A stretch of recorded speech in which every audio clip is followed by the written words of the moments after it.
আসসালামু আলাইকুম। একজন নায়ক যার নাম শুনলেই মানুষের চোখে ভেসে ওঠে শক্তি, সাহস আর দেশপ্রেমের প্রতীক। যে একাই দাঁড়িয়েছিল বাংলা সিনেমার অশ্লীলতার বিরুদ্ধে।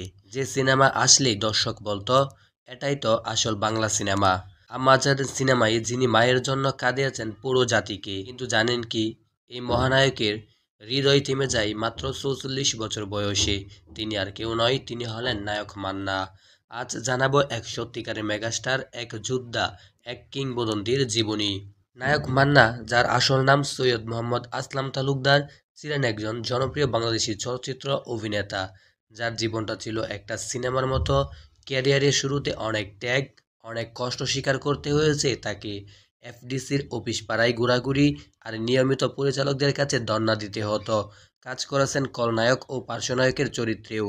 1984 সালে বিএফডিসি আয়োজিত নতুন মুখের সন্ধানে প্রতিযোগিতা দিয়ে রূপালী জগতে আগমন হয় নায়ক মান্নার। 1986 সালে বড় পর্দায় অভিনয় শুরু করার মান্নার একক নায়ক হয়ে উঠতে সময় লাগে প্রায় 5 বছর। 1991 সালে মোস্তফা আনোয়ার পরিচালিত কাসেম মালার প্রেম সিনেমায় প্রথম একক নায়ক হিসেবে কাজ করেন মান্না।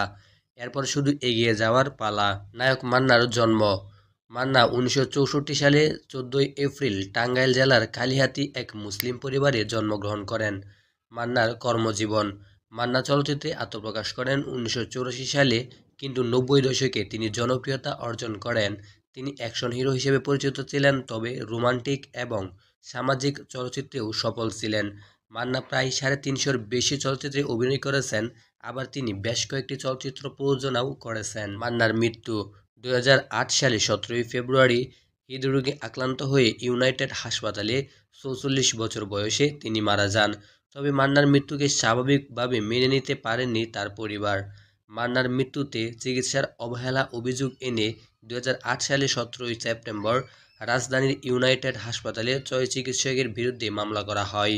মান্না ছিলেন বাংলাদেশের চলচ্চিত্র শিল্পের এক কিংবদন্তি অভিনেতা, যার অভিনয় দক্ষতা, অ্যাকশন দৃশ্য এবং চলচ্চিত্রের প্রতি তার অবদান আজও স্মরণীয়।